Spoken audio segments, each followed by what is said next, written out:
এই যে ওইটা পরিষ্কার কর, ঠিক করে। ভাই বেগুন ক্ষেতের আজকের মতন কাজ শেষ। সকালে ওষুধ দিছিলাম, এখন বইগুলো নিয়ে এলাম, এখনকার মতন কাজ শেষ। হ্যাঁ, ভালোই ফলন হয়েছে, এবার অনেক টাকা বিক্রি হবে মনে হচ্ছে। হ্যাঁ, খুব ভালো বেগুনের কোয়ালিটি আছে। এই ছেলে, এই তোর এই ফার্মের মালিককে একটু ডেকে দে তো। জি, আমাকে বলতে পারেন। আচ্ছা, তুই মনে হয় কথাটা বুঝিস নাই, তোরে বলছি এই ফার্মের মালিককে ডাকতে। আমি এই ফার্মের মালিক। কি? এই ফকিন্নি, তোর মাথা ঠিক আছে? তুই এই ফার্মের মালিক? দেখলে তো মনে হয় চাষা কোথাকার, ছোট লোক জানি কোথাকার। তুই শুনতে পাসনি আমার কলিগ কি বলছে? বলছে এই ফার্মের মালিককে ডেকে আনতে। আরে আপনি কি করলেন? আপনি ফার্মের মালিকরে থাপড় মারলেন। এই চাকরের বাচ্চা চাকর, এক চাকর হয়ে আরেক চাকরের সাপাই গাইতে আসছে, তাই না? শুনিসনি আমরা কি বলেছি? যা তোদের মালিককে যে ডাকে নিয়ে আয়। দেখেন, আপনি কিন্তু মুখ সামলেই কথা বলেন। আপনি জানেন উনি কে? আপনি কার গায়ে হাত দিলেন? উনি এই ফার্মের মালিক। এই, তোদের এত কথা বলতে বলছি? তোদের বলছি খামারের মালিককে গিয়ে ডেকে আন। তোরা গিয়ে খামারের মালিককে ডেকে আনবি। তোরা এত কথা কেন বাড়াচ্ছিস? কি বললেন আপনারা? স্যারের এরকম হাজার হাজার কোটি টাকা আছে, আর স্যার খুব পরিশ্রম করে এই সম্পদ উপার্জন করেছে।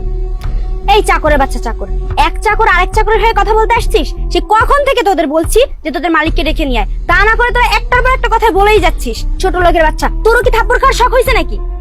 দেখুন ম্যাডাম, শুধু আমি বলছি না, আমার ফার্মের লোকও বলছে এই ফার্মের মালিক আমি। আপনারা কি জন্য আসছেন আমাকে বলতে পারেন।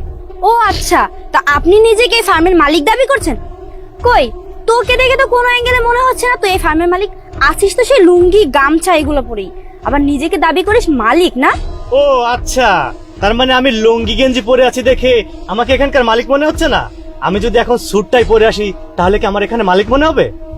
স্যার, আপনার অফিস থেকে কল আসছে।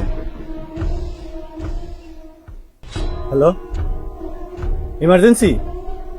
বায়ার আসছে? আচ্ছা, তুমি বায়ারদেরকে বসতে বলো, আমি এক্ষুনি আসতেছি। আসো। কি ব্যাপার, আমাদের কিছু না বলে চলে গেল? আরে তোমাকে বললাম না প্রথমেই, ফালতু লোকজনেরা।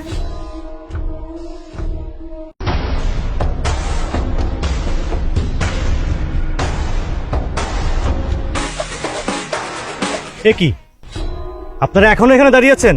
তার মানে আপনারা টোটাল আমাকে ফলো করেছেন আমি কোথায় যাই না যাই। আসলে স্যার, আমরা তো বুঝতে পারি নাই আপনি এই ফার্মের মালিক। আমাদের তো ভুল হয়ে গেছে স্যার। সরি স্যার, আসলে আমরা বুঝতে পারি নাই।